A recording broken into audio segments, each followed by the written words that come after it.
So we got another really beautiful story of Janaka where he actually realized that he can perform all his karma as a king. Being a king, that's what he was seeking for, realization, enlightenment.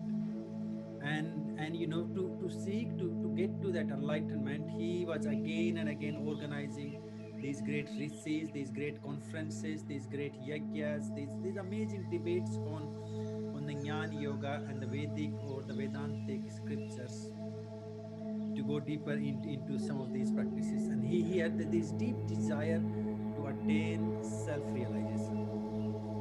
Now, sort of in that seeking of his enlightenment, his liberation, going through these beautiful journeys, once he found his Guru Ashtavakra, he got him to that self-realization.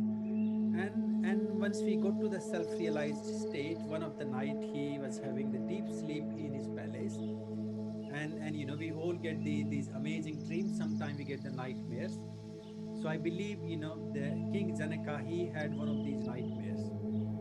And in the nightmare, he was having a deep sleep, and then his guard, he knocked onto the door, and he came through, and he said, "Oh dear king, we got the one of the enemy. He is just about to attack our kingdom. You need to come out now."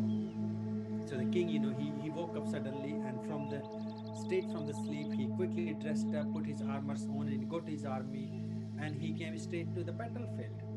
Now, in the battle, obviously, he lost the battle, and he was captured by the enemy king. And the enemy king, he said, "I just feel so pity of you. I let you go." And the enemy king, he took his kingdom, he took everything, and he just threw him off his own kingdom. And he said, "Your punishment is to leave your kingdom by the end of the day." So the King Janaka, just day before, he used to be a king. He was very wealthy, and he had all the luxury of the life he could have ever assumed or he could have ever dreamed. Now, to leave, to kind of get out of the boundaries of the country, he walked all day, and it was a very hot summer day. And gradually he managed to cross the country.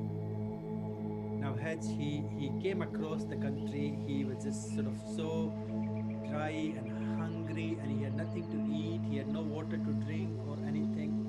But anyway, as he crossed the border, he came to the end of his own country, where there is this very beautiful, amazing temple. And in that temple, somebody, like, who had the social service or offering food and clothes to hungry people, to needful people. So he was also queuing up with all these beggars and people who had nothing, nowhere else to go, sort of queuing up with their empty plates for the food. But anyway, by that time, the King Janaka, he got to his serving. The guy who was serving the food, he looked into the big bowl, and he said, "Oh, I'm really sorry, my dear, but I have got no food left. The only thing I can give you now, I can scrap whatever is burned into the bottom of the pots. When you cook these big meals, something gets stuck into the bottom with the fire. That's all I got." So the King Janaka, sort of thinking of his own destiny, like, "Look, yesterday I was such a great king. I was feeding hundreds of people, and I was doing everything I could have done. But today I don't have even one grain of a decent meal to eat." But anyway, he was so hungry, he was about to faint. He said, "Just whatever you got, please give it to me." So the man, he scraped up all the burnt food from the bottom of the pot, and he gave it to him on his own palms, because he did not even have a plate. As the king was just about to eat it, somebody knocked onto his door and rang the bell. He said, "My dear king, I heard you shouting, I heard you crying. Is everything all right?" Now this gatekeeper, or this service, this man who was trying to serve the king and wake him up as he was shivering in his dream, king looked at him and he said, "Is that true, or is this true?"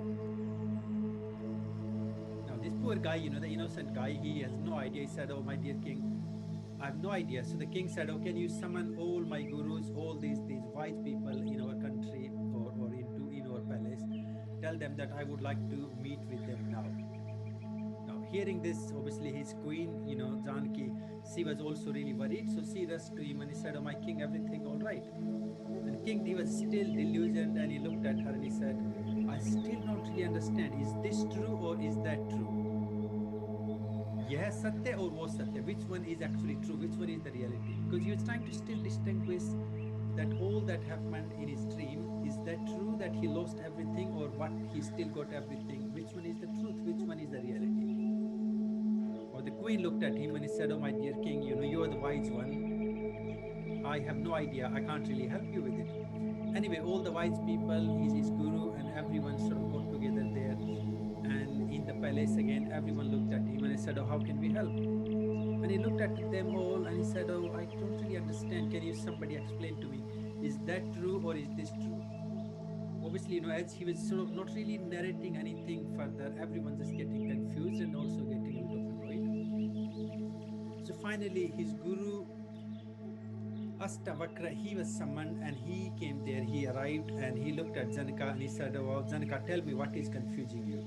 So the Janaka looked at him and he said, "Please, my guru, bless me with the light, bless me with the wisdom, and tell me, is that true or is this true?" Now, obviously, Ashtavakra, he has the divine vision, he has the ability to really see what's going on in his mind and around him. So he can see his dream and he can see everything.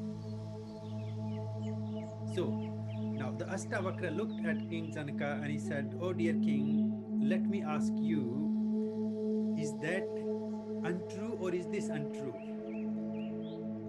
So the king all this time was sort of questioning his contemplation, was, is that true or is this true? Now the Ashtavakra changed it around and said, "Oh, my dear king, you tell me, is that untrue, is that unreal, or is this unreal?" Now the king sat back and he sort of had a glimpse of samadhi, a glimpse of this absolute realization.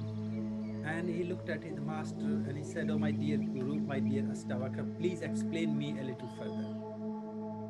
So the Guru said, "In your dream, that was your reality. And when you are awake, this is your reality. But in your real awakening state, your dream is not true. And when you are gone back into the dream, this material reality that we are in is not real." So Ashtavakra looked at confused Janaka again and he said, "Janaka, tell me, if that is not real, this is not real, or if they both are real, what is it in both of them?" And King Janaka sort of looks at the Ashtavakra, his guru, and he said, "That's me, that's myself." He said, "I was in the dream and I'm also here in the real." And that is to me this whole idea of Sankhya, the Karma Yoga Sannyasa. We want to understand that I am this, but I am also not this. I am in all my karma, everything that is performed by me, but I'm not the karma itself. So I'm in the dream, but I'm not the dream. I am in my living body. I'm in living karma. I'm in my living breath. I'm in my living food, what I eat, what I drink, what I think, what I talk. I'm in it, but I'm not it. I'm not of it.